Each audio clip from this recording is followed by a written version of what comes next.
परंतु हे त्यांचं प्री वेडिंग आहे, त्यांना काय हवंय ते जाणून घेणं जास्त महत्वाचं आहे. जर कोणी येणारे अपकमिंग ब्राईड अँड ग्रूम हा व्हिडिओ बघत असतील तर त्यांनी प्लीज झोप घ्या. टाइमच हा प्रॉब्लेम आहे की कोणालाही विचारलं ना की जिम का नाही करत आहे, टाइम नाही. बेस्ट वे काय आहे, जेव्हा तुम्ही हे इक्विपमेंट घेता की तुम्ही घेतल्यानंतर एका महिन्यात किती वेळा बाहेर काढलं आणि ते यूज केलंय. So you should have that data. लोक करताय म्हणून मी करतोय हे जाणून घेणं खूप गरजेचं आहे. आणि कारण कधी कोणता मोमेंट मिळेल यू नेव्हर नो. आणि you have to be alert की अच्छा इथे स्माइल मिळते, पटकन ती कॅच करा. इथे काहीतरी होतं, इथे कोणीतरी लहान मुलगा आहे आणि मध्येच त्या आजींजवळ येऊन कोणीतरी बसलंय आणि आजी असं काहीतरी करताय. म्हणजे हे जे इमोशन्स आहेत ना, ह्या खूप इम्पॉर्टंट आहे कॅप्चर करणं. कॅन्डिड मुवमेंट मध्येच मज्जा आहे. थीमेवर कसं एखादा जवान असतो, तयारच असतो, कुठून काय येतोय का, तसं आम्हाला कॅमेरा घेऊन ऑलमोस्ट की नजर सगळीकडे असावी लागते आणि तेव्हा छान फिल्म बनते मग त्याची.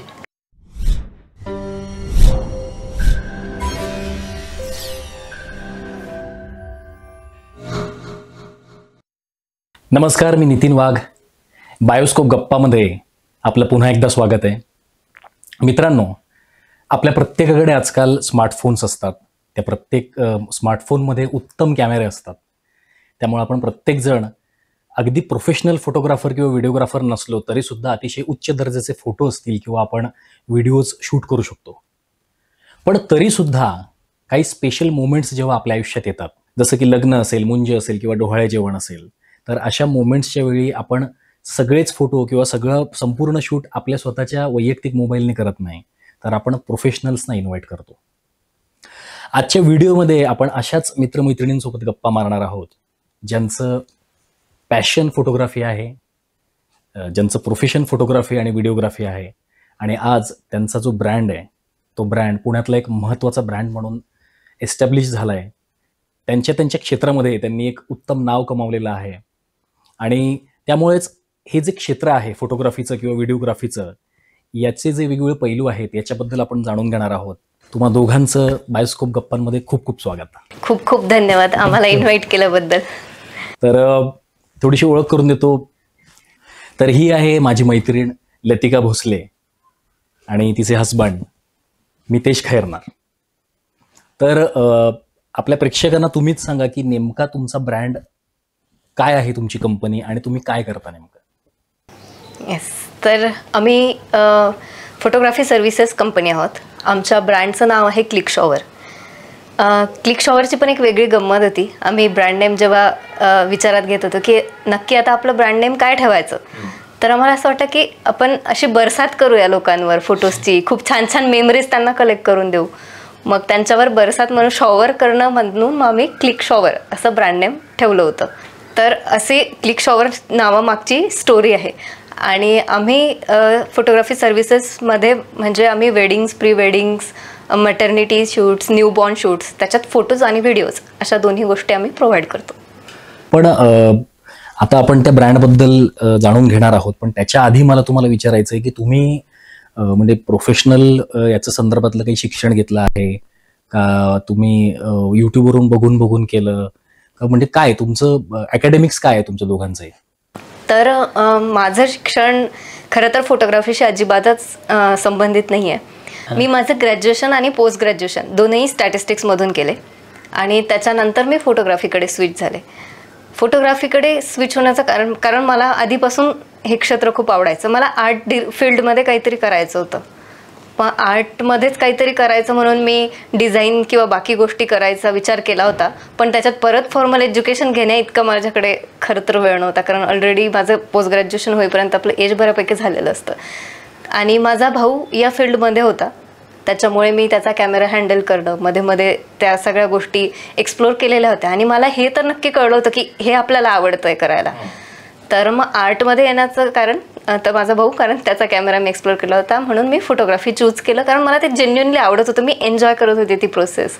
कारण फोटो क्लिक करणं म्हणजे माझ्यासाठी एक असा मोमेंट होता की ती आपली स्वतःची डायरी लिहिणं, फक्त शब्दात नाही लिहिता मी फोटोजमध्ये लिहिण्याचा प्रयत्न करत होते. येस, म्हणून मग मी फोटोग्राफी चूज केलं. पण मग त्याच्यामध्ये तू काही दादाची मदत घेतली का, तू कॅमेरा घेतला आणि तुझं करत गेलीस तू?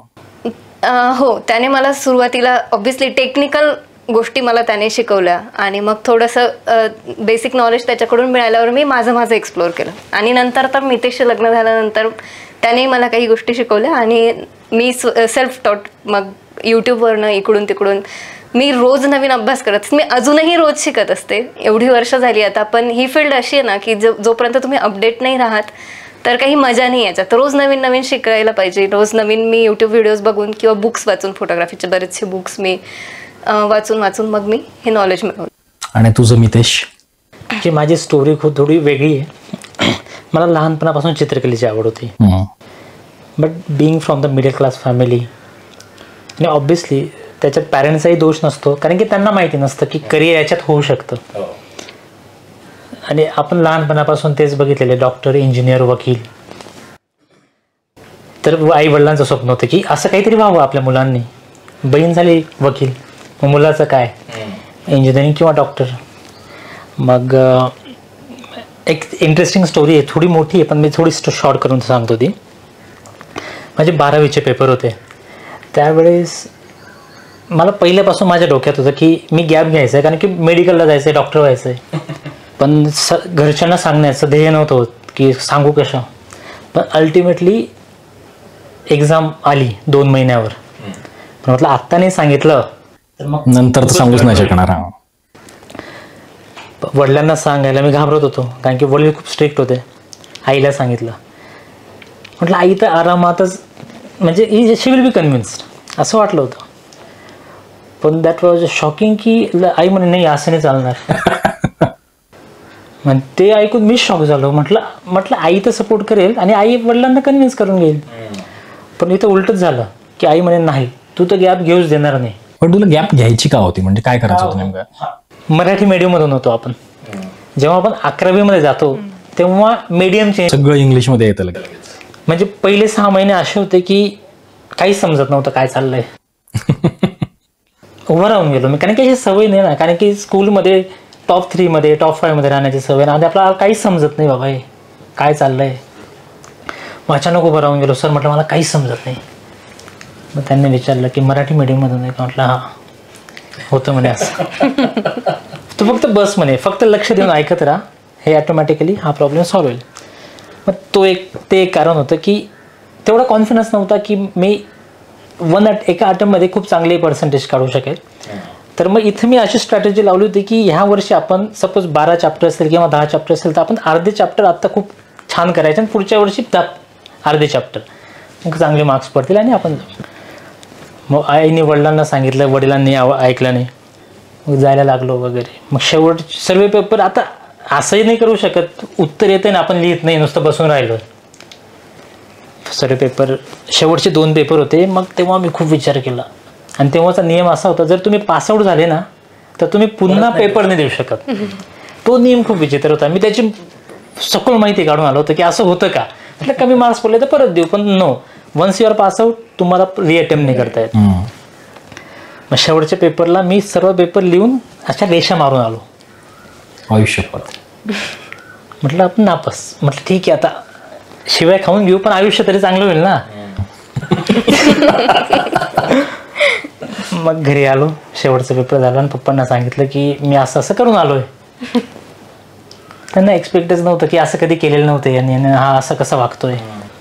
मग तेच वातावरण थोडंसं, एकुलता एक मुलगा आणि असं करतोय, आमचं स्वप्न तर याला डॉक्टर करायचं आहे आणि आता फेल होणार, फेल होईल अजून.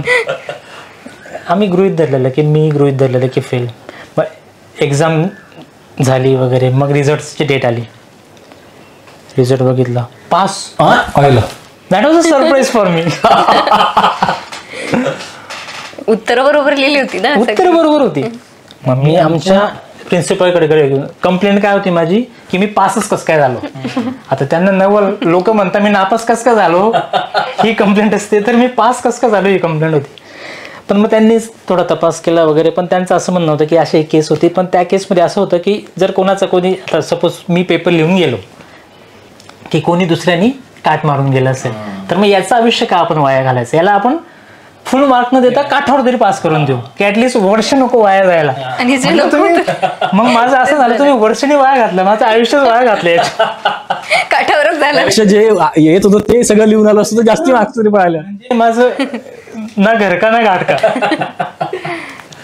त्या दिवशी घरच्यांसाठी आनंदाचा दिवस नव्हता, कारण आय डोंट नो पास झाला बा मुलगा, हा आनंद होता. पण ऑब्व्हियसली पर्सेंटेज कमी पडल्यामुळे ऑब्व्हियसली मेडिकलला जाता नाही आलं. मग इवन मला microbiology was only the option, त्यालाही ॲडमिशन मिळणं जरा अवघड जात होतं. पण कसं बसं ॲडमिशन मिळालं. पण शेवटी प्रिन्सिपल जे होते त्यांनी सांगितलं की याला एवढे पर्सेंटेज ना, वडिलांना बोलवलं माझ्या, की याच्याकडनं नाही होणार, तुम्ही नका करू, याचं अजून वर्ष वाया घालवाल तुम्ही. मग वडील बोलले की ठीक आहे तुम्ही घेऊन घ्या ॲडमिशन, बाकी त्याचं काय करायचं ते त्याचं नशीब आता. कारण की त्यांनाही माहिती असावं की पोटेन्शियल होतं, परंतु ते माझं गॅप घेण्याच्या याच्या चक्करमध्ये हे सर्व बिघडलेलं होतं. ॲडमिशन मिळालं मायक्रोबायोलॉजीला. मग तिथून मी बॅचलर कंप्लीट केलं. तिथं मी टॉप 3 होतो. त्यानंतर मास्टर्सला पुण्यात आलो. तिथं मी मायक्रोबायोलॉजीमध्येच मास्टर्स केलं. त्यानंतर नेट सेट झालं.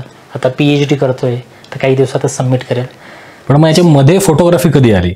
कारण समजा तुझं आता फॉर्मल एज्युकेशन तर नाही याच्यात, हे तर कळलं याच्यात ना, आणि तू PhD करतोय म्हणजे मग तू आता काय जॉब करतोस का, अध्यापन करतोस का, काय तुझं चालतं सध्या? तर पहिले तर फोटोग्राफीकडे कसं वळालो मी, जसं आता काही वेळापूर्वी सांगितलं की मला चित्रकलेची खूप मनापासून आवड होती.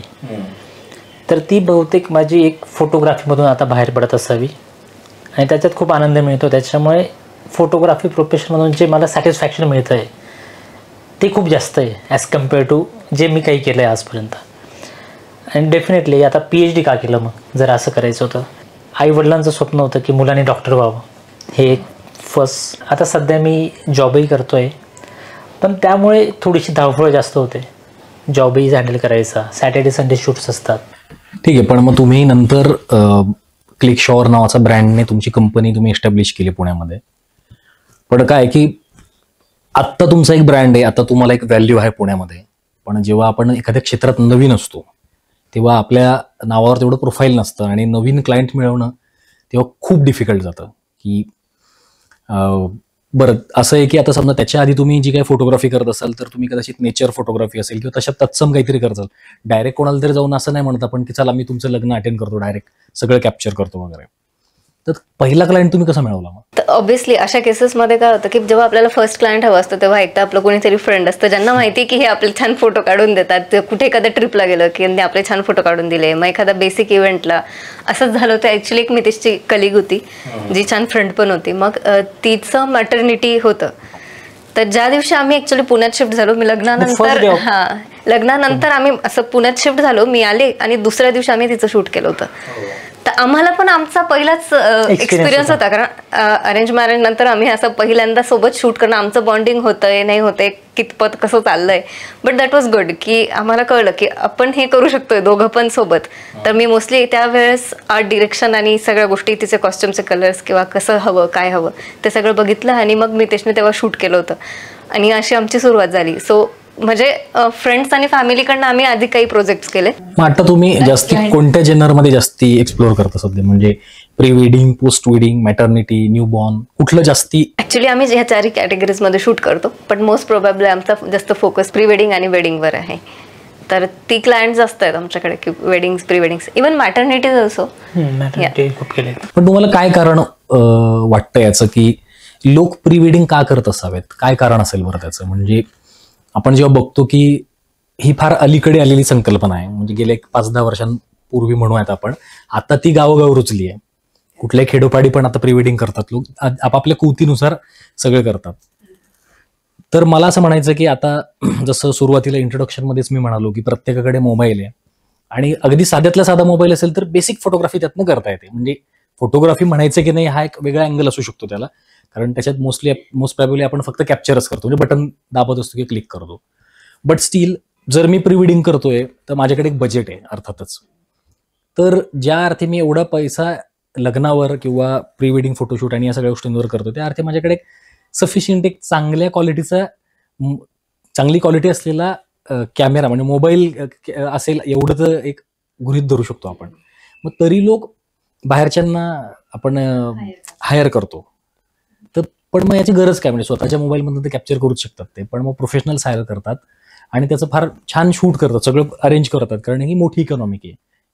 कारण ही खूप मोठी इकॉनॉमी आहे. म्हणजे दिसताना फक्त नुसतं तेवढंच नाही, त्याच्या मागे खूप साऱ्या गोष्टी आहेत, आपण अर्थातच या गप्पांमधनं जाणून घेणार आहोत. तर प्रश्न पुन्हा एकदा हे करतो मी, की का करत असावेत लोक प्री वेडिंग? प्री वेडिंग का करत असावे, ही कन्सेप्ट खरं तर जसं तू म्हणालास की खूप नवीन आहे.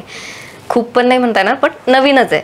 आधीच्या जनरेशनला हे नवीनच वाटेल. करेक्ट. तर मला असं वाटतं की प्रत्येकाला आपलं वेडिंग एक ड्रीम असतं. ॲटलिस्ट इंडियामध्ये तरी वेडिंगची खूप हाईप आहे की वेडिंग म्हणजे आयुष्य त्याच्यासाठी घालतात लोक, कारण मुलीचं लग्न छान करायचं आहे. खूप सारे असे मराठी बाप बघितलेत की त्याच्यासाठी आयुष्यभर पैसे बाजूला ठेवतील, कारण मुलीचं लग्न मोठं करायचं आहे. आणि मग त्या दिवशी मुलींचं पण खूप स्वप्न असतं आयुष्यभर बघितलेलं की माझ्या लग्नात मी असं छान दिसलं पाहिजे, मी असं केलं पाहिजे. बट प्रॅक्टिकली जेव्हा लग्नाचा दिवस येतो तेव्हा सगळ्या गेस्टला अटेंड करणं, त्यांच्यासोबत टाइम स्पेंड करणं, ऑब्व्हियसली ते आपल्यासाठी आले, त्यांना वेळ देऊन सगळ्या विधी कम्प्लीट करणं, कारण विधी तेवढ्याच महत्त्वाच्या आहे. या सगळ्यात ना त्या कपल शूटला खरं तर त्यांचे काही फोटोज, खूप छान फोटोज यायला तेवढा वेळ नाही मिळत. मला असं वाटतं कदाचित तिथूनच मग ही प्री वेडिंग, की लग्न आधीच आपण काही मेमरीज कलेक्ट करून ठेवू, तर आपण आपल्या आयुष्याच्या प्रत्येक फेजमध्ये वेगळे दिसत जातो. तर ती फेज पण कॅप्चर करणं तितकीच महत्त्वाची आहे, कारण नंतर ह्याच मेमरीज राहतात. आणि म्हणून मग लोक कदाचित प्री वेडिंग प्रेफर करतात. आणि मला असं वाटतं ही खूप छान कन्सेप्ट आहे, कारण बऱ्याच वेळा असं होतं लव्ह मॅरेज असेल तर ठीक आहे, पण अगदी नवरदेव नवरी असं पहिल्यांदाच भेटत असतात आणि तो खूप ऑकवर्ड मोमेंट डायरेक्ट लग्नात क्रिएट होतो. त्यापेक्षा प्री वेडिंगमधनं ते थोडे फॅमिलियर होतात, थोडं ॲटलिस्ट त्यांना थोडी एकमेकांबद्दल माहिती होते की अच्छा, त्यांना त्या ॲटमॉस्फिअरचा, एकमेकांच्या सोबत असण्याचा थोडासा एक्सपिरियन्स आधीच येऊन जातो. म्हणजे मग ते लग्नाच्या दिवशी जरा कम्फर्टेबल राहतात असं मला वाटतं. आणि ऑफकोर्स छान मेमरीज क्रिएट होतात. आणि अजून एक माझा पण एक मुद्दा होता की आजकाल सोशल मीडिया प्रेझेन्स खूप वाढलं आहे सगळ्यांचं, आणि मग खूप लोक टाकत राहतात प्री वेडिंग वेडिंग. त्याच्यामुळे काय होतं, प्रत्येकाच्या मनात एक सुप्त इच्छा तयार होते की मलाही माझं असं करायचं आहे, कारण ते खूप ड्रीमी आणि असं लार्जर दॅन लाईफ असं प्रत्येकाला हवं असतं. प्रत्येकजण फिल्म्समध्ये जाऊन नाही काम करू शकत. सो आपलं एक असं काहीतरी एक छान तेवढ्या मोमेंट पुरतं होईना, पण आपण राजा राणी तो एक फील घ्यावा असं प्रत्येकाला वाटतं, आणि म्हणून ही प्री वेडिंग कन्सेप्ट पण आली. आता मी याच्याकडे थोडंसं वेगळ्या अँगलने पाहतो. जेव्हा मी क्लायंटशी गप्पा मारत असतो तेव्हा हे सांगतो की ठीक आहे, तुम्ही आत्ता फोटो क्लिक कराल, इमिजिएटली सोशल मीडियावर तुम्हाला लाईक्स वगैरे छान वाटेल, पण खरा आनंद हा आत्तापेक्षा आहे ना, जेव्हा तुम्ही म्हातारे व्हाल, 60-70 जाता, तेव्हा तुम्ही हे फोटो पाहाल ना, तेव्हा खरी या फोटोची किंमत कळेल. माझं स्वतःचं एक्झाम्पल देतो. Being from the middle class family, लहानपणीचा एकही फोटो नव्हता, पण लकीली माझा जो मामा आहे, रमण मामा म्हणतो आम्ही त्याला, की त्याला फोटोग्राफीची आवड होती. त्याने प्रोफेशनल कॅमेरा घेतला होता आणि आम्ही 3 भावंड, कझन ब्रदर म्हणून, सागर, सूरज आणि पवन असं आजीने नावं ठेवले होते की सृष्टी, सागर, सूरज, पवन. तर मग त्या मामाने आमचे फोटोशूट केले होते, आणि तेच फोटो फक्त माझ्याकडे आहेत. 4-5च फोटो असतील, पण ते बहुमोलाचे आज, की at least I can relive that moment. The same way मी हेच म्हणाल की का प्री वेडिंग महत्त्वाचं आहे, किंवा आत्ताचे फोटो आत्ता आनंद देतातच, पण खरा आनंद हा खूप वर्षानंतर ते पाहण्यात जी मजा येते ती वेगळीच आहे. आता तुम्ही छान एक्सप्लेन केलं या सगळ्या गोष्टी. मला असं वाटतं की आपल्याकडे जर का समजा मगाशी तू जसं म्हणालीस की जर काय अरेंज मॅरेज असेल तर थोडं गडबड होऊन जाते, कारण एक तर सगळ्याच नातेवाईक आणि सगळ्यांचं प्रेशर असतं, नवखे असतात, एकमेकांशी एवढा रॅपो बनलेला नसतो. आणि त्यामुळे जर का प्री वेडिंग जर तुम्ही केलेलं असेल तर तिथे शक्यतो घरची मंडळी नसतात, कारण ते आउटडोअरला कुठेतरी असतं. तर तुम्हाला एक थोडासा जाणून घेण्यासाठी थोडासा मोमेंट मिळतो, आणि त्यामुळे मग लग्नातल्या विधी असेल किंवा नंतरचं जे तुमचं कन्व्हर्सेशन असेल ते थोडंसं अजून चांगलं म्हणजे डेव्हलप झालेलं असतं. त्यामुळे त्याचा नक्कीच फायदा होत असेल. अर्थात तुम्ही आता अनेक वर्षांपासून एक क्षेत्रात आहात, तुम्ही नक्कीच सांगू शकता.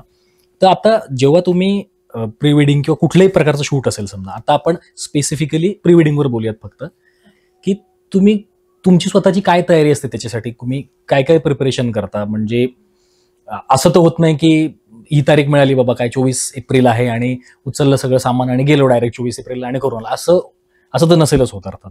तर काय तुमची तयारी असते याच्यामागे? आमची प्रिपरेशन खरं तर इथपासून सुरू होते. जेव्हा त्यांचं बुकिंग होतं एखादं क्लायंटचं, तेव्हा सगळ्यात पहिल्यांदा आम्ही एक मीटिंग फिक्स करतो त्यांच्यासोबतच, आणि मग त्या मीटिंगमधनं आम्हाला त्यांचा नेचर काय आहे, त्यांना कुठल्या गोष्टी आवडतात, त्यांचा एक्झॅक्ट चॉईस काय आहे, या सगळ्या गोष्टी आम्ही त्यातनं जाणून घेतो. त्यांच्याशी फॅमिलियर होतो जरा, म्हणजे त्यांनाही माहिती असतं की अच्छा हे फोटोग्राफर आहे. म्हणजे थोडा बॉन्ड झाला की ज्या दिवशी शूट आहे त्या दिवशी ते थोडे कम्फर्टेबल राहतील, इवन आमच्यासोबत सुद्धा. तर ह्या सगळ्या गोष्टी त्या फर्स्ट मीटिंगमध्ये होतात. खूप सारे त्यांना सजेशन्स द्यायचे असतात, ते सगळे त्या दिवशी दिले जातात. प्लॅनिंग केलं जातं की एक्झॅक्ट काय हवं आहे काय नको. ते सगळं कळलं की त्याच्यानंतर आम्ही त्यांना सगळे गायडन्स म्हणजे आम्ही ग्रुपच तयार करतो. ही आमची प्रोसेस आहे. त्याच्यानंतर आम्ही आमच्या साईडने एक ग्रुप तयार करतो, त्याच्यावर सगळं डिस्कशन्स कंटिन्यू होत राहतात. त्यांनी काय शॉपिंग केली, काय घालायचं, एक फर्स्ट लुक काय असेल, सेकंड थर्ड फोर्थ व्हॉटेवर जितके लुक असतील त्या सगळ्याचं डिस्कशन तिकडे कंटिन्युअस होत राहतं. म्हणजे त्यांना पण कंटिन्युअस एक सपोर्ट मिळत राहतो. आणि जर एखाद्याला चॉईसेस जाणून घ्यायचे असतील तर आम्ही ते पण सजेस्ट करत राहतो. आणि या सगळ्यानंतर मग आमची प्रिपरेशन सुरू होते. मेन शूटच्या आदल्या दिवशी आम्हाला सगळं चार्ज आहे ना सगळं काढून ठेवणं. आम्ही खरं तर एक लिस्ट करून घेतो, बिकॉज बऱ्याच वेळा असं होतं की तिथे गेल्यावर एखादी वस्तू घरीच राहील बाबा, असं नको व्हायला. सो ह्या सगळ्या गोष्टी अवॉइड करण्यासाठी मी एक लिस्ट करून आहे. म्हणजे ती फक्त चेक करायची की निघण्याआधी हे सगळं आहे ना. तिथे जाऊन शूट झाल्यावर परत ते एकदा चेक करायचं, कारण एवढे इक्विपमेंट्सवर लक्ष ठेवणं, रिक्वायरमेंटनुसार काय शूटसाठी सामान न्यायचंय हे सगळंच बदलत राहतं. तर मग फोटोच्या नुसार फक्त फोटोचे फ्लॅश कोणते लाईट्स घ्यायची गरज नसते त्यावेळेस. तर मग त्यावेळेस त्या गोष्टी घेण्याची आवश्यकता नाही. सो डेफिनेटली की आम्ही काय करतो, जाण्याच्या आधी एक स्टोरी बोर्ड तयार करतो, एक PDF त्यांना पाठवतो. त्यामध्ये पहिला कॉस्ट्युम काय असेल त्यांचा आणि काय shot decided, it's for the video.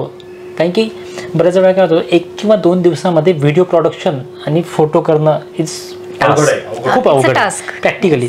प्रत्येक मिनिट इम्पॉर्टंट होऊन जातो तेव्हा. जर तुम्ही प्लॅनिंग नसेल केलेलं तर तुमचं शूट गडबडणार. मग काहीतरी जुगाड करून काहीतरी त्या गाण्यावर काहीतरी, आणि ते आम्हाला अजिबात नाही आवडत. तर त्यामुळे आधी प्रिपरेशनमध्ये जेवढं आपण टाईम इन्व्हेस्ट करू तेवढं छान आउटपुट मिळतं. आणि खूप ऑर्गनाईज कपललाही होतं की जेव्हा ते बॅग अरेंज करता की पहिला कॉस्ट्यूम आपला हा आहे तर तो कॉस्ट्यूम पहिले, मग दुसरा कॉस्ट्यूम, मग तिसरा कॉस्ट्यूम. तर इथनंच ह्याच छोट्या छोट्या गोष्टी आम्ही सगळी जेव्हा आमची मीटिंग होते किंवा इव्हन आम्ही एक PDF पण बनवली, ती सगळी त्यांना फॉरवर्ड करतो, ज्याच्यात हे सगळे पॉईंट्स मेन्शन केले आहेत. तर फर्स्ट पॉईंट इज की फर्स्ट आणि खूप इम्पॉर्टंट पॉईंट की त्यांनी आदल्या दिवशी खूप पूर्ण झोप घेतली पाहिजे. बऱ्याच वेळा काय होतं की कपल खूप एक्सायटेड असतात, फोटोशूट आहे, उद्या हे करायचं ते करायचं आहे, आदल्या रात्रीपर्यंत सगळी प्रिपरेशन करत राहतील, हे प्रेस करायचं राहिलं ते प्रेस करायचं राहिलं, किंवा दोघंच बोलत बसले चॅट करत राहिलेत, तर झोपायला खूप उशीर होऊन जातो. आणि सकाळी मग ते ऑब्व्हियसली फोटोत आणि व्हिडिओत दिसणार आहे. फोटो ठीक आहे आम्ही रिकव्हर करू शकतो एका पॉईंटपर्यंत, पण नाही ते चेहरेच फ्रेश नसतील तर ते एन्जॉय नाही करू शकत. येस, तर आम्ही सगळ्यात पहिल्यांदा सांगतो की कमीत कमी 8 तास तरी झोप घ्या. बेसिकली त्यांना आम्ही ज्या पण एक्स्ट्रा ॲसेसरीज असतात, गॉगल्स, फुटवेअर्स वगैरे, कारण की बऱ्याच वेळ होतं की 3 पीस घातला आणि फॉर्मल शूजच नाही गेल्यावर समजतं. This is blunder. Yes. You cannot shoot 3 piece with the sports shoes. But usually ते नाही जात, ते नाही छान दिसत. ते मोस्टली फिल्म्स वगैरे असल्या किंवा त्याची स्क्रिप्ट की डिमांड आहे भाई, तो ठीक आहे, समजतो की तो जुगाड आहे. पण ते अवॉइड करण्यासाठी का प्रिपरेशन महत्वाचं आहे. मीटिंगला मी त्यामुळे खूप जास्त इम्पॉर्टन्स देतो की मीटिंगमुळे जे त्यांची रिक्वायरमेंट आहे, ठीक आहे, as a photographer, as a artist तुमचा एक चॉईस असते किंवा तुमची एक स्टाईल असते, परंतु हे त्यांचं प्री वेडिंग आहे, त्यांना काय हवं आहे ते जाणून घेणं जास्त महत्त्वाचं आहे. आणि त्याच्यात आम्हाला काही सजेशन वाटलं की तुम्ही असं केलं तर अजून छान दिसेल. जर त्यांना ते खरंच आवडलं तर we go with that flow, otherwise त्यांना जे आवडतं आहे ते आम्ही करतो, because it's their pre wedding, not ours. किंवा हे फक्त आमच्याच आहे, किंवा आमच्यासाठी जे काम करायचं असतं ते मग आम्ही फक्त सेपरेट एक कन्सेप्ट शूट म्हणून करून घेतो. पण वी रिस्पेक्ट कपल की त्यांचं प्री वेडिंग आहे त्यांच्याप्रमाणे व्हायला हवं. That is preference. जर कोणी येणारे अपकमिंग ब्राईड अँड ग्रूम हा व्हिडिओ बघत असतील तर त्यांनी प्लीज झोप घ्या. म्हणजे मी मुद्दा म्हणून असं करतो, रात्री 2-3 वाजता जाग आली ना ग्रुपवर टाकतो, झोपले का रे, नाही अरे सांगणार रे बाबा. कारण आता माझं पर्सनली सांगशील तर मला जॉबही करून ह्या गोष्टी करणं स्टॅमिना नसेल तर पॉसिबलच नाहीये. बरेच लोक तर आताही फोन येतो, तू जॉब सोडला का रे, पण नाही ॲक्च्युली नाही सोडलेलं आहे अजून तरी. तर मग तेच की फिटनेस शिवाय नाही पॉसिबल आहे. त्यामुळे एक छोटा जरी असेल तरी आम्ही घरातच थोडासा जिम सेटअप, डम्बेल्स, एक बेंच, म्हणजे बेसिक अर्धा तास तरी आम्ही प्रयत्न करतो की एक्सरसाइजसाठी द्यावा आणि त्याचा डेफिनेटली आम्हाला ड्युरिंग दिस प्रोसेस खूप फायदा होतो. आणि आम्ही तर करतोच, पण मी रेकमेंड केलं की जोही फोटोग्राफर आहे किंवा प्रत्येकानेच केलं पाहिजे ऍक्च्युली, कोणीही केलं पाहिजे. आणि घरातच करण्याचा खरं तर मुद्दा हा होता, कारण जिमला जा किंवा बाहेर कुठेतरी जा, इव्हन सोसायटीत असेल तर तिथे जा आणि याच्यात परत मग तसं ड्रेसअप करून जा किंवा हे सगळ्या गोष्टीतच 15-20 मिनिटं जातात. आणि तेवढा वेळ मॅनेज करण्यापेक्षा तेवढे 15-20 मिनिटं जरी आपण घरात वर्कआउट केलं तरी. टाइमच हा प्रॉब्लेम आहे की कोणालाही विचारलं ना की जिम का नाही करत आहे, टाइम नाही. हेच 90% उत्तर तर हेच आहे. तर मग का नाही टाइम? कारण की आपल्याला गाडी काढून तिथपर्यंत जायला 15-20 मिनिटं, यायला 15-20 मिनिटं, तुमचे गेले अर्धा पाऊण तास. त्याच्यात अर्धा पाऊण तास जर तुम्ही घरातच व्यवस्थित केला तर तुमचा झाला ना तेवढा वेळात व्यायाम. फक्त आपल्याला थोडासा वे बदलण्याची गरज आहे असं मला वाटतं. आणि फिटनेस खूप इम्पॉर्टंट आहे फोटोग्राफर्ससाठी किंवा सिनेमॅटोग्राफरसाठी. बिकॉज बऱ्याच वेळा इव्हन तुम्ही ब्रीथ जरी केलं तरी, आता एवढं तू त्याच फील्डमध्ये, तर ते फ्रेम हलणार, हे होणार ऑब्व्हियसली. त्याच्यामुळे ही वेडिंग्समध्ये तर माझी ती 70-200 पकडली तर मी अख्खा दिवसभर एवढं 3-4 किलो डंबल्स हातात धरून ठेवल्यासारखं आहे ते कंटिन्युअस. तर ती प्रॅक्टिस असली पाहिजे. सुरुवातीला मला शोल्डर पेन खूप व्हायचं, मला अगदी फिजिओथेरपी घ्यावी लागली होती जेव्हा न्यूबॉर्न पण स्टार्ट केलं होतं, कारण ते बाळाला कंटिन्युअस हे करणं. आणि येस, मग त्याच्यानंतर मी ऍक्च्युली हे सिरियसली घेतलं. आणि सिनेमॅटोग्राफर्सला पण एकदम ऑकवर्ड पोझिशनला कधी कधी जाऊन तो कॅमेरा होल्ड करायला लागतो. म्हणजे इथे स्ट्रेंथ, थाईज मध्ये स्ट्रेंथ असणं आणि आर्म्स मध्ये स्ट्रेंथ असणं खूप इम्पॉर्टंट. दोन गोष्टी. आता गिम्बलने केलं, गिम्बलने जरी करायचं झालं तर गिम्बलचं वजन आणि कॅमेऱ्याचं वजन, आणि तुम्ही असं नाही करू शकत. You are at this position, हे पंप होऊन जातात. आणि जर तुमची एक्सरसाइज नसेल तर मग तेच आहे की हातामध्ये जर्क येईल, आउटपुट चांगला येणार नाही. आणि दुसरं, जरी सपोज गिम्बल नाही वापरायचं, सपोज काही शॉट, प्रत्येक शॉट गिम्बलने घ्यायची गरज नसते, पण मग जेव्हा तुम्ही हँड हेल्ड जरी करतायत ना तर you need to be very stable. जर तुमचे म्हणजे आर्म्स स्टेबल नसतील तर फुटेज शेकी होतं. सो डेफिनेटली तिथे तुम्हाला फिटनेसची बेनिफिट मिळतोच.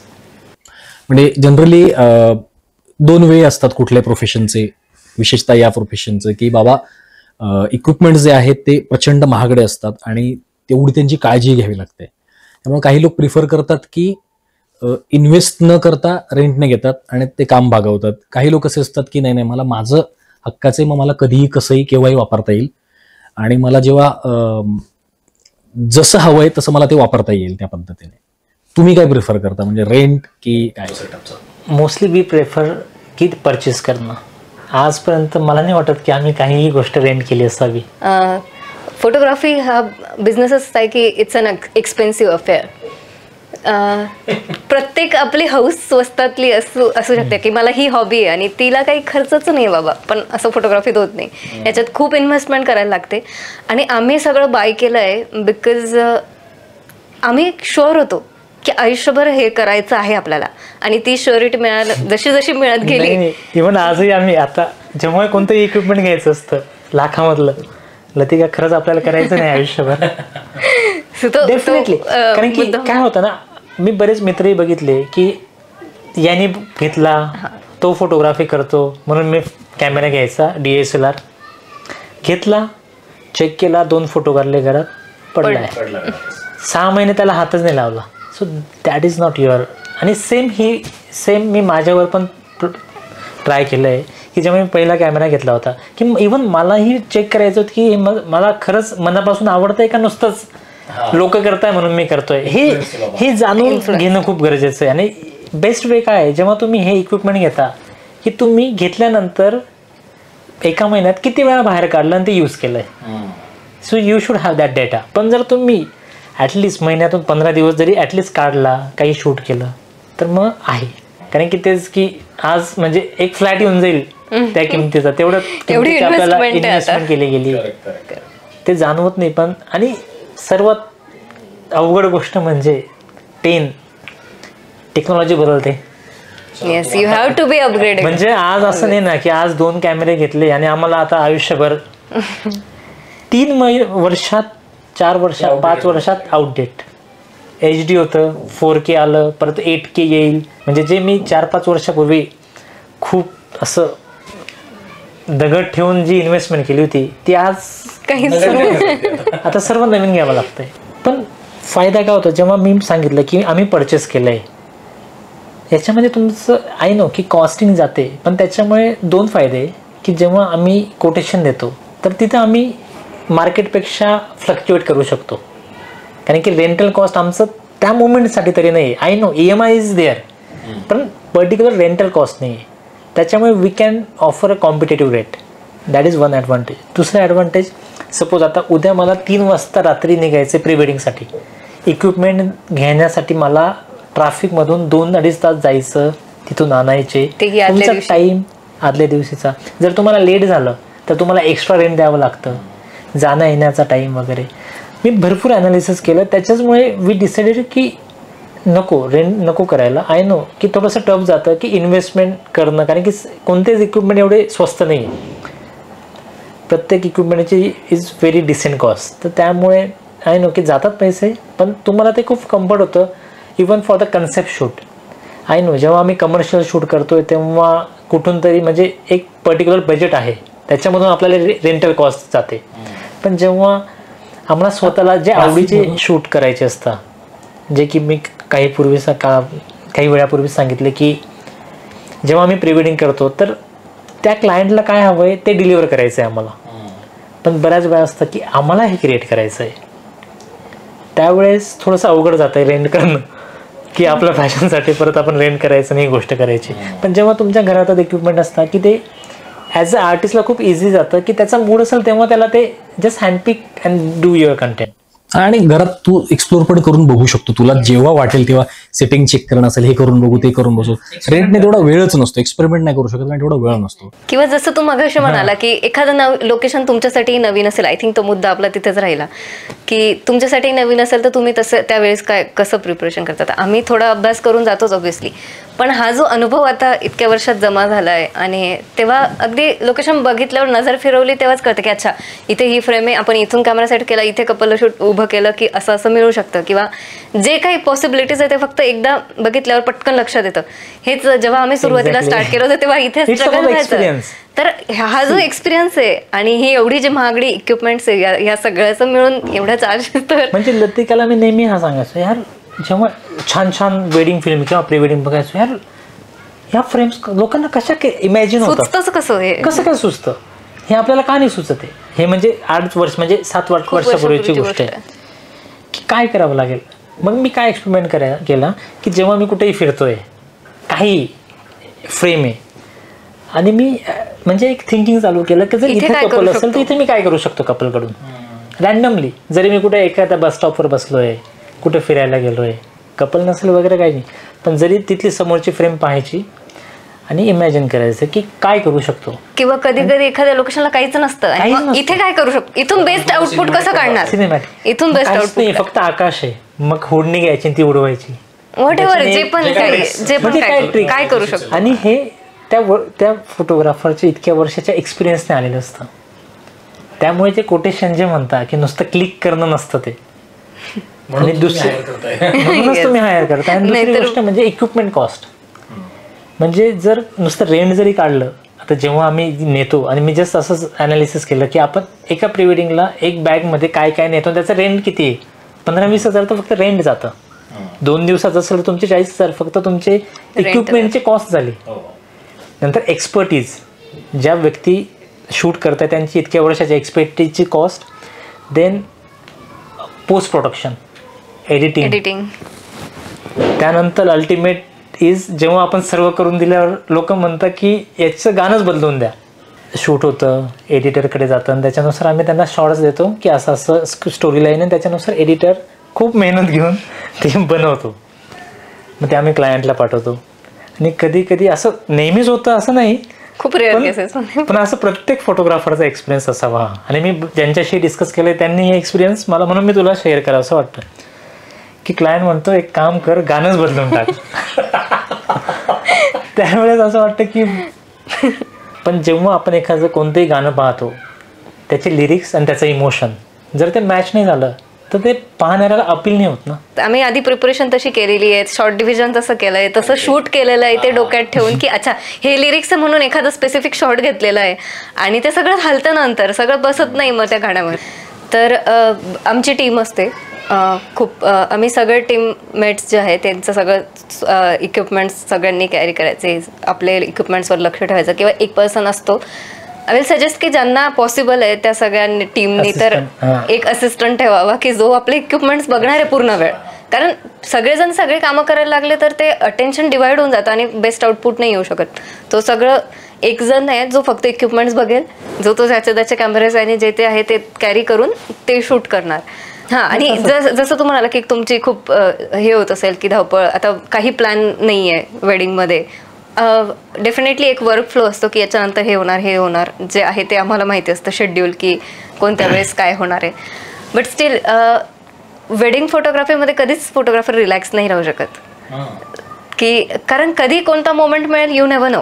आणि you have to be alert की अच्छा इथे स्माईल मिळते, पटकन ती कॅच करा, इथे काहीतरी होतं, इथे कोणीतरी लहान मुलगा आहे आणि मध्येच त्या आजींजवळ येऊन कोणीतरी बसलंय आणि आजी असं काहीतरी करताय. म्हणजे हे जे इमोशन्स आहेत ना ह्या खूप इम्पॉर्टंट आहे कॅप्चर करणं. कॅन्डिड मुवमेंट मध्येच मज्जा आहे. जेव्हा तुम्ही प्लॅन करताना इट लुक्स प्लॅन, पण जेव्हा ते नैसर्गिक आहे ना ते तुम्ही रिप्रोड्यूस नाही करू शकत. करेक्ट. तुम्ही माझं असं बऱ्याच वेळा झालंय की एखादा आपण क्लिक करायला गेलो किंवा बटन दाबता दाबता उशीर झाला आणि आपण सांगितलं आजी परत एकदा करा ना, नाही येत तसं. त्यामुळे गेलं तर गेलं. त्याच्यामुळे इट्स लाईक असं काय म्हणू शकतो आपण, अलर्ट अँड क्विक. जसं आता सीमेवर कसं एखादा जवान असतो, तयारच असतो, कुठून काय येतंय का, तसं आम्हाला कॅमेरा घेऊन ऑलमोस्ट की हा नजर सगळीकडे असावी लागते. आणि तेव्हा छान फिल्म बनते मग त्याची. कारण की जेवढे तुम्ही नैसर्गिक इमोशन त्या याच्यात टाकाल फिल्ममध्ये ती बघणाऱ्यालाही तेवढीच अपील होते. लतिका, मला तुला स्पेशली विचारायचं आहे की प्रश्न विचारण्याचं कारण आता मी सांगतो की माझ्या ओळखीतली तू एकमेव मुलगी आहेस जी या क्षेत्रात काम करतेस, म्हणजे व्हिडिओग्राफी किंवा फोटोग्राफीच्या. तर तू जेव्हा ऑन प्रोडक्शन जातेस, ऑन लोकेशन जातेस, तर एक मुलगी म्हणून तुला काही चॅलेंजेस फेस करावे लागतात का मुलगी म्हणून तुला काही बेनिफिट्स त्याचे मिळतात? काय तुझा अनुभव आहे? जसं तू म्हणाला की तू मला एकटीला ओळखतो, पण ॲक्च्युली असं नाही आहे. बरेच फिमेल फोटोग्राफर्स आत्ता आले आहेत. आय नो डेफिनेटली प्रमाण त्यांचं खूप कमी आहे आणि अजून यायला पाहिजे, बट लोक ॲटलिस्ट मुली आता ॲक्सेप्ट करायला लागल्या याला ॲज अ करिअर आणि घरच्यांचा सपोर्ट मिळायला लागला आहे बऱ्यापैकी. तर आता फिमेल फोटोग्राफर्सचं प्रमाण वाढलं आहे, thankfully. I am happy for that. आणि दुसरा प्रश्न की काही चॅलेंजेस आणि बेनिफिट्स आहेत का, तर डेफिनेटली आहेत. पण चॅलेंजेसपेक्षा बेनिफिट्स जास्त आहे मी नक्की म्हणेन.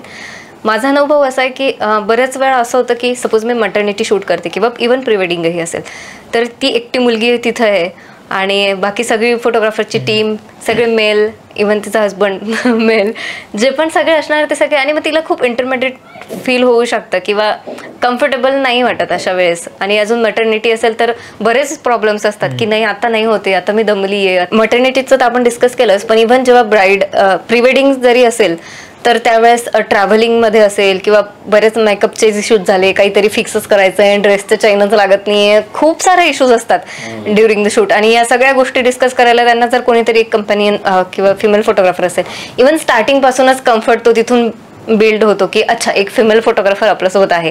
सो काही इश्यू आला तर आपण असू शकतो. किंवा ड्युरिंग ट्रॅव्हलिंग कुठेतरी थांबायचं, अरे वॉशरूमला मी एकटे कसं जाऊ, अंधार आहे माझ्यासोबत चल, म्हणजे इथपासून छोटा मुद्दा आहे पण खूप महत्वाचा आहे हा. एकतर बऱ्याच ठिकाणी एकतर फिमेलसाठी टॉयलेट्स अवेलेबल नसतात, तर तिथपासून खूप कम्फर्ट होतो त्यांना की कोणीतरी एक जण आहे बाबा आपल्यासोबत. आणि इवन ऑन द वेडिंग ज्या वेळेस ब्राईड तयार होत असते तेव्हा एकदम कोणीतरी मेल फोटोग्राफर नाही ना जाऊ शकत किंवा नॉक करून हे नाही करू शकत. जेव्हा तिचे गेटिंग रेडी शॉट्स घ्यायचे असतात, ती तयार झाली आहे नाही आहे, तिच्याशी कन्व्हर्सेशन करण्यापासून ह्या सगळ्या गोष्टी फिमेल फोटोग्राफर म्हणून एकदम इझी होऊन जातात. मी एकदम मध्ये जाऊ शकते, त्यांच्या फॅमिलीसोबत किंवा तिच्यासोबत एकदम हे कनेक्ट होऊ शकतो. सो हे सगळे बेनिफिट्स असतात. चॅलेंजेस म्हणशील तर चॅलेंजेस तसे मला स्पेसिफिकली काही फेस नाही करावं लागले. सुरुवातीला माझाच प्रॉब्लेम होता खरं तर. मी खूप अशी पुढे जाऊन नाही मला पण स्पेस असं होऊन माझं व्हायचं नाही. पण आता मला तसे काही इश्यू येत नाही की एकदम मी बिनधास्त कुठेही जाऊन कुठेही शूट करू शकते आणि कम्फर्टेबल ॲटमॉस्फिअर असतं सगळे तिथे. मला मी त्याच्या खूप सपोर्ट केला की ते तू फोटोग्राफर आहे, मेल फिमेल विसरून जा. आणि आता झालंय ते सगळं. खूप वेळा इव्हन खूप वेडिंग्समध्ये पण मला खूप लोक येऊन किंवा त्यांच्या फॅमिली किंवा फ्रेंड्स खूप लोक येऊन पण कॉम्प्लिमेंट देतात की आम्ही तू अशीच मुलगी बघतोय की जी फोटोग्राफी करते फिमेल, आणि छान वाटलं, कौतुक वाटलं की तू असं करतेस. तर डेफिनेटली ऐकून छान वाटतं. जसं जसं इक्विपमेंट्स स्वस्त होत आहेत, टेक्नॉलॉजी येते, तसं तसं या क्षेत्रामध्ये येणाऱ्या लोकांची संख्याही वाढली आहे, अजून ती वाढत जाणार आहे. आपण जे काम करतोय त्याच्यामध्ये स्पर्धा आपल्याला सतत वाढत जाणार आहे, तुमच्या क्षेत्रात पण आहे तसं सध्या. तर तुम्ही या स्पर्धेला कसं बघता? कारण स्पर्धेत टिकून राहायचं आहे तुम्हाला, तर काय तुमचं याच्यावर म्हणणं काय तुमचं? मला असं वाटतं की मी खरं तर याला स्पर्धा म्हणून नाही बघत तसं. मला असं वाटतं जोपर्यंत तुम्ही क्वालिटी डिलिव्हर करतायत, एक तुमचं स्टँडर्ड सेट आहे, जोपर्यंत तुम्ही छान डिलिव्हरी देताय तोपर्यंत या गोष्टीला काही कॉम्पिटिशनमध्ये नाही येऊ शकत.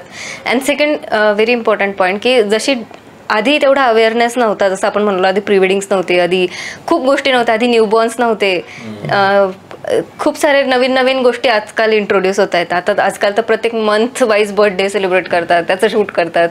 तर हे सगळ्या गोष्टी आता नवीन येत आहेत आणि जशी डिमांड वाढते तसं डेफिनेटली फोटोग्राफर्स पण वाढले पाहिजे. डिमांडने सप्लायचं इक्वली नसेल तर मग कसं पूर्ण होणार? तर ही नवीन नवीन लोक येतात आणि ही वेडिंग इंडस्ट्री खूप मोठी आहे. इंडियामध्ये wedding industry business is really big आणि त्यांची सगळ्यांची डिमांड कंप्लीट करण्यासाठी आपल्याला अजून फोटोग्राफर्स हवे. उलट ज्यांना यायचं आहे ते वेलकम की खूप मोठी इंडस्ट्री आहे, come and do shoot and enjoy. मला असं वाटतं की तसा काही फरक नाही पडत या गोष्टींवर. पण तेच आहे की प्रत्येकाने त्याच्यात जी क्वालिटी असेल ती मेंटेन केली तर तो पुढे जाईल. नाही केली तर फक्त कमवण्याचं साधन म्हणून जर बघत असतील कोणी की फोटोग्राफी करावी, तर आय विल सजेस्ट की नाही, it should be your passion. Passion शिवाय थोडं अवघड जाईल. पैसे कमवतील, ते सगळं होतील, पण ती जी मजा येते जर तुम्ही जो पैशांच्या पलीकडचा आनंद आहे. खूप सारे फोटोग्राफीचे प्रकार आहेत. मॉडेल फोटोग्राफी असेल, प्रोडक्ट फोटोग्राफी असेल, व्हॉट एव्हर नेचर फोटोग्राफी असेल. पण आम्ही वेडिंग्सच का चूज केलं याच्या मागचा पण हा खूप महत्त्वाचा मुद्दा होता. कारण एकतर तिथे खूप सारे इमोशन्स बघायला मिळतात आणि एवढे सगळे इमोशन्स, एवढी सगळे माणसं, पॉझिटिव्ह वाईब. कोणताही फोटोग्राफर असेल तर त्याला अशा हॅप्पी मोमेंट्सलाच बोलवलं जातं. आपण खूप ठिकाणी पैसे खर्च करतो खरं तर, कधी मेडिकल रिझन असेल, कधी आपण हॅपीली नाही देत ते पैसे, पण जेव्हा एका फोटोग्राफरला पैसे दिले जातात ते एका हॅप्पी वाईबमधून आलेले असतात. आम्ही ज्या ॲटमॉस्फिअरमध्ये शूट करत असतो सगळीकडे हॅप्पी फेसेस असतात, सगळे खुश असतात, लग्न होतंय, सगळ्यांचे मीटअप होत आहे, खूप वर्षानंतर लग्नाच्या निमित्ताने भेटताय, सगळेजण खुश असतात आणि खुश ॲटमॉस्फिअरमध्ये काम करणं म्हणजे ही पण छानच गोष्ट. म्हणून आम्ही ॲक्च्युली हे चूज केलं होतं, कारण आम्ही स्वतः एन्जॉय करतो ही सगळी गोष्ट.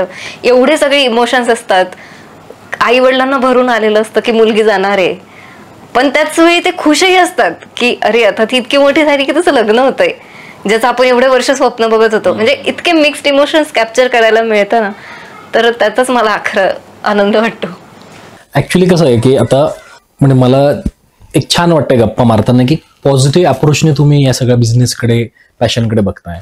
आपण समजा कुठलाही सिनेमा असेल, अत्यंत बिग बजेट असेल, हॉलिवूड असेल, बॉलिवूडचा असेल, मोठ्या स्टार्सचा असेल, तर एक प्रमोशनसाठी सुद्धा एक बजेट ठेवलेलं असतं, त्यांचं मोठं बजेट असतं.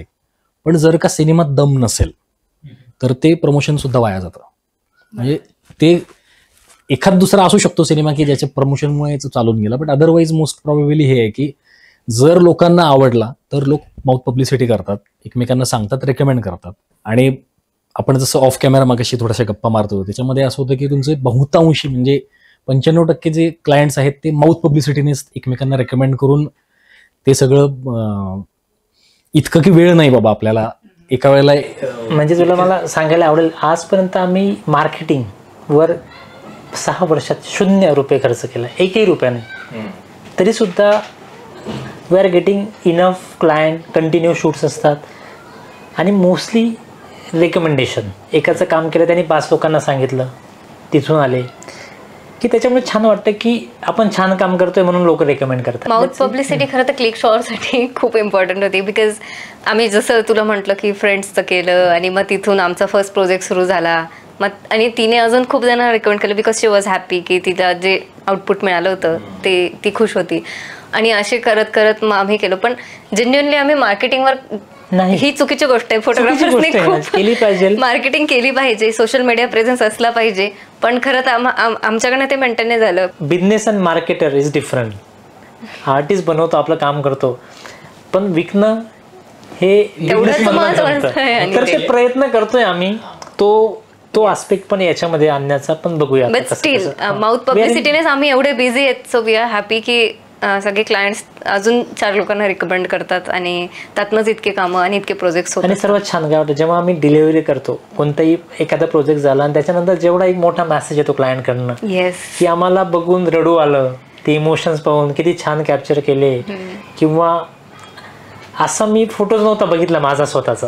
येस. हे जेव्हा रिॲक्शन येतात ना म्हणजे वाटतं की बस झालं. म्हणजे आय मीन आपण म्हणतो ना की हा इतकं कमवलं, इतके रुपये कमवले, त्याच्यापेक्षा ना हे जे शब्द वाचून जे आनंद मिळतो it makes you like so happy. मी खूप म्हणजे वाट बघत असते अशा मोमेंट्सची की मी जशी त्यांना लिंक पाठवते की अच्छा हे कधी बघणार आणि कधी रिप्लाय करणार, because I was waiting for that की त्यांना कसं वाटलंय. त्यांना आपण बिहाइंड द कॅमेरा त्यांना बघत असतो पण स्वतःचे स्क्रीनवर बघताना त्यांना काय फील होत आहे हे ऐकायला मी नेहमीच खूप उत्सुक असते. तू मोमेंटचा विषय काढलास आता, तर म्हणजे जसं तुम्ही उत्सुक आहात की अरे आपण जे आउटपुट दिलंय तर क्लायंट त्याच्यावर काय रिएक्ट होतोय, तर असे काही मोमेंट्स आहेत का स्पेसिफिक म्हणजे ड्युरिंग शूट आलेले जी खूप स्पेशल आहे तुम्हाला आणि अरे छान झालं बाबा हे सगळं असं? हो, खूप वेळा होतं असं. खूप वेळा होतं की आम्ही असं स्क्रीनकडे बघतो आणि की वा काय मिळालं, म्हणजे आम्ही लगेच शेअर करतो की बघ मला एकमेकांना कॅमेरा दाखवतो बघ मला काय छान मिळालं. जेव्हा एखादी ब्राईड रेडी होऊन येते आणि जेव्हा तिचा बाप तिच्याकडे पाहतो आणि ते जे इमोशन्स असतात, म्हणजे एक खूप म्हणजे आमच्या एक फिल्म होती त्याच्यामध्ये इतके छान त्या वडिलांचे म्हणजे इमोशन तिने अगदी प्लॅन केलं होतं की तिनं हळदीनंतर खरं सांगायचं तर तिचा आणि तिच्या वडिलांचा खूप सुंदर बॉन्ड होता आणि तिने लग्नानंतर जशी हळदीनंतर ती सकाळी गेली तेव्हापासून वडिलांना दिसणारच नाही. ती डायरेक्ट जशी रेडी होऊन ऍक्च्युली फॉरेन कन्सेप्ट आहे खूप वेळा, फक्त रेडी होऊन यायचं, मग वडील किंवा ग्रूम टर्न होणार आणि मग पहिल्यांदा तिला बघणार, रिव्हील होणार. पण इथे ग्रूम ऐवजी तिला तिच्या वडील हवे होते की ते तिला पहिल्यांदा बघितल्यावर ते कसे रिएक्ट होणार, कारण त्यांचा बॉन्ड खूप सुंदर होता. आणि ते जे मोमेंट्स आम्ही कॅप्चर केलं त्यांनी, ते जे मोमेंट्स आम्हाला मिळाले होते ना की ते टर्न झाली आणि तिला पहिल्यांदा बघताय आणि ही वॉज क्राईंग की कसली छान दिसते माझी मुलगी, पण ती आता निघून जाणार, म्हणजे खूप सारे इमोशन्स होते. स्माईल आणि इकडे अश्रू. याच्या व्यतिरिक्त तुम्हाला पर्सनली ट्रॅव्हलिंगची खूप आवड आहे. आता 2-3 गोष्टी आहेत की हे सगळं फोटोशूट, व्हिडिओ शूट, सततच्या नवीन क्लायंट्स येणं, काम येणं, ते डिलिव्हर करणं, तुझं जॉब सांभाळणं, त्यानंतर तुमचं फिरणं आणि अजून एक नवीन काय म्हणू आपण, तुम्ही चॅनलाइज केलंय स्वतःला, तुम्ही एक वेगळं तुमची एनर्जी अजून एका वेगळ्या ठिकाणी लावली आहे ती म्हणजे युट्यूबमध्ये. तर तुम्हाला एकदम युट्यूबकडे कसं काय वळलात तुम्ही? कारण तुमचं हे सगळं चाललं, खूप बिझी आहात तुम्ही, प्रचंड बिझी आहे की काही वेळेला तुम्हाला क्लायंटला नकार द्यावा लागतो की नाही शक्य आम्हाला. तर याचं कारण काय आहे की युट्यूबकडे का आलात तुम्ही? म्हणजे मी ज्यांना माहिती नाही त्यांना सांगतो की लतिका अँड मितेश नावाचं यांचं युट्यूब चॅनल आहे आणि त्या चॅनलवर ते इतकं सुंदर त्यांचं चित्रण असतं, अत्यंत सिनेमॅटिक असतं आणि सो खूप छान त्यांचे व्हिडिओज आहेत. त्याच्याविषयी आपण थोडंसं बोलूयात आणि मग आपल्या समारोपाकडे येऊया. मी थोडंसं परत कन्स्ट्रक्ट करतो की ट्रॅव्हलिंग तुम्ही खूप साऱ्या ठिकाणी करत असतात आणि परत तुम्ही युट्यूब पण करताय, तर एक तर युट्यूबकडे तुम्ही कसे आलात आणि का करताय तुम्ही हे? ॲक्च्युली यूट्यूब आम्हाला खूप म्हणजे 5 वर्षापूर्वी आधीच करायचं होतं, पण जेव्हा करायचं पण ते खूप छान करायचं, पण तेव्हा इक्विपमेंट नव्हते.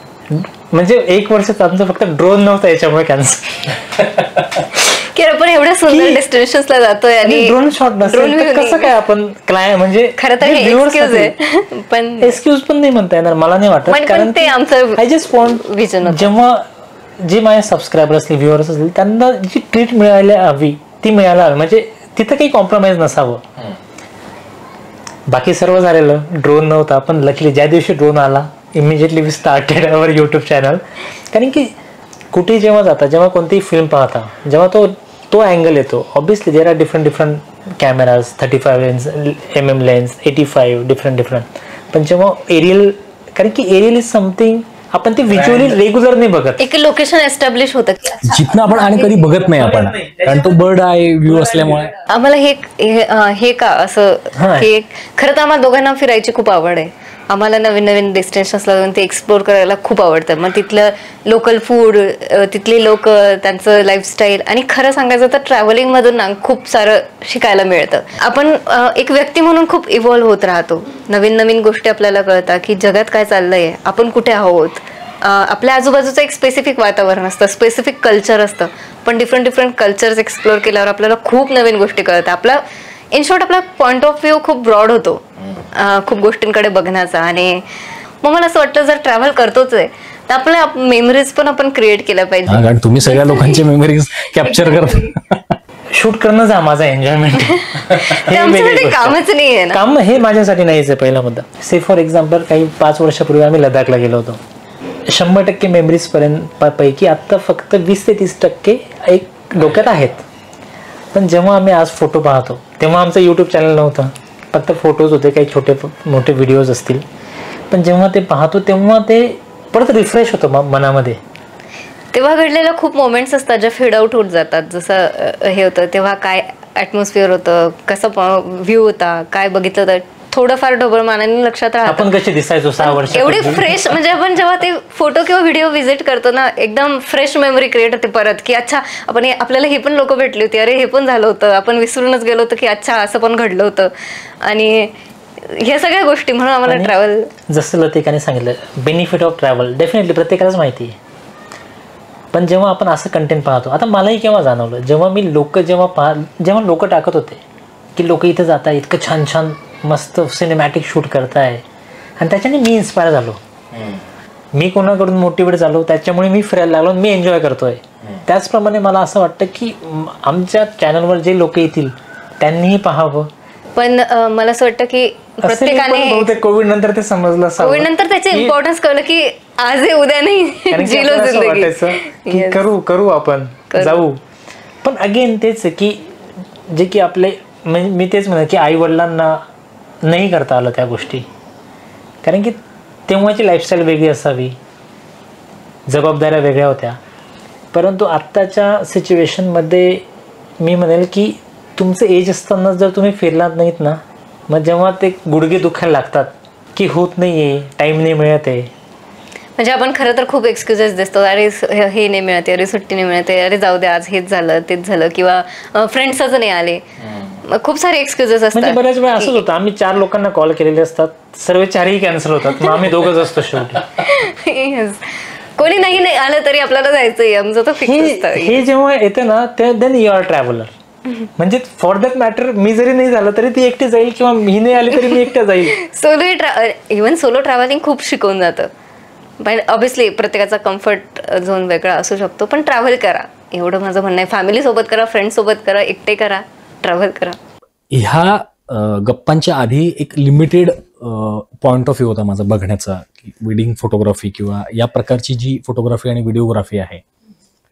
तर कारण मी फिल्म मेकिंग आणि नाटक वगैरे या बॅकग्राऊंडमधनं येतो, त्यामुळे एक जनरली असं ॲझम्पशन आहे की हे बेस्ट आहे आणि हेच खरी फिल्म मेकिंग आहे. हे काय ठीक आहे बाबा, हे एक सपोर्टिव्ह, पण हेही तितकंच महत्त्वाचं आहे, यालाही तितकीच तयारी लागते, तितकेच कष्ट असतात, आणि याच्यातही एक ब्रँड व्हॅल्यू असते जी तुम्ही सिद्ध केली आहे क्लिकशॉवरच्या ब्रँड खाली. तर मला जाता जाता ऑडियन्ससाठी सांगायचं आहे की समजा तुमच्याशी जर का संपर्क करायचा असेल कोणाला कुठल्याही माध्यमातून, तर ते कसं करता येईल.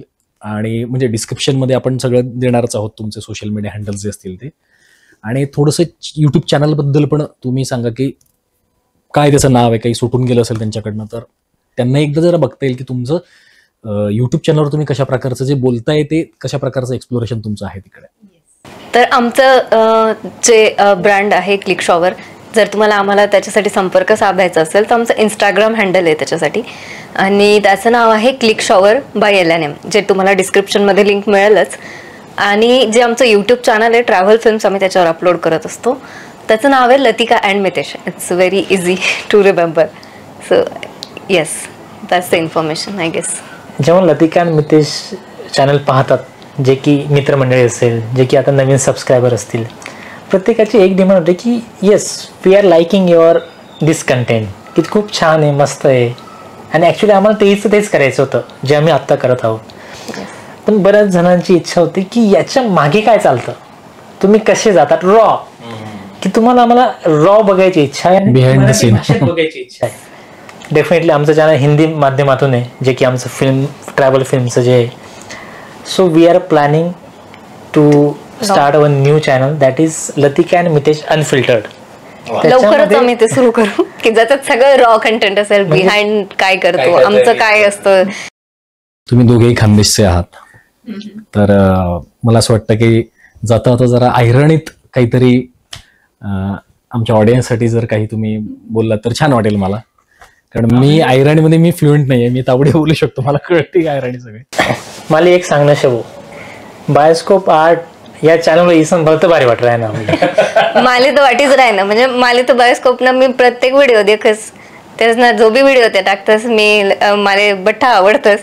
आणि मी बठ्ठा सबस्क्रायबर्सला सांगस की जर तुम्ही त्यासना चॅनल देखतस तर सबस्क्राईब बी करा आणि त्यासना सोबत आमनं बी करा, लतिका आणि मितेश, आणि जे येणार शे त्याला बी करा आणि नक्की भेट द्या. Thank you very much. आमचंही प्रमोशन तुम्ही करून टाकले या निमित्ताने. Thank you very much. एवढा वेळ तुम्ही दिलात आणि छान गप्पा रंगल्या. माझं जे काही लिमिटेड जग होतं माहितीचं त्याच्यात अजून थोडीशी भर या निमित्ताने पडली आहे आणि इतका वेळ कधी गेला कळलंही नाहीये. नक्की मला पर्सनली उत्सुकता आहे की आता हे जे नवीन चॅनल तुमचं येणार आहे लतिका आणि मितेश अनफिल्टर्ड, तर याच्यात नेमकं काय काय बघायला मिळणार आहे त्याच्यासाठी मी उत्सुक आहे. आपले कदाचित जे आहेत प्रेक्षक तेही उत्सुक असतील. या संदर्भातले जे आहेत इन्फॉर्मेशन सगळी यांच्या ब्रँडची आणि युट्यूब चॅनलची ती सगळी आपल्याला डिस्क्रिप्शनमध्ये मिळणारच आहे. तुम्ही जरूर एकदा व्हिजिट करा आणि तुम्हाला जर का कंटेंट आवडलं तर नक्की सबस्क्राईब करा. Thank you very much. Thank you so much.